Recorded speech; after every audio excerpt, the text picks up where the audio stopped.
నా పేరు గంగారెడ్డి అండి. బేసిక్గా నేను ఇంజనీరు.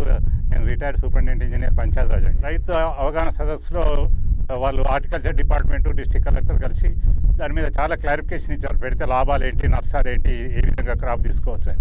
అప్పుడు నేను ఈ సిస్టానికి నచ్చేసి, ఎందుకంటే మినిమం లేబర్తో చేసే పంట అంటే ఆయిల్ పామ్ కాబట్టి ఇది చేయాలని డిసైడ్ అయిపోయాను. డ్రిప్ మీద దీని మీద సబ్సిడీ ఉంది.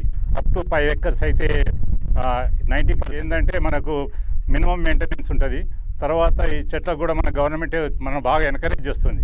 ఎందుకంటే every year 4,200 rupees maintenance charge ఇస్తున్నారు. Already first year maintenance charges కూడా మాకు వచ్చేసి 1 lakh ఇది ప్రాఫిట్ అని వాళ్ళు ఎష్యూరెన్స్ ఇచ్చారు. ఆ బేస్ మీద మాత్రమే ఇది పెట్టేశాము. తర్వాత ఇది ఏంటంటే మనకు మినిమం లేబర్ ఓన్లీ 1 person ఉన్నాడు అనుకోండి, 15 acres వరకు చూసుకోవాలి. ఇలా మనకు 1 acre ప్యాడీకి వాటర్ గిన్ ఉంటే 5 acre ఫామ్ హౌస్ చేసుకోవాలి. వాటర్ లేకపోతే మాత్రం కష్టం. వాటర్ మాత్రం చాలా రిక్వైర్మెంట్ ఉంటుంది.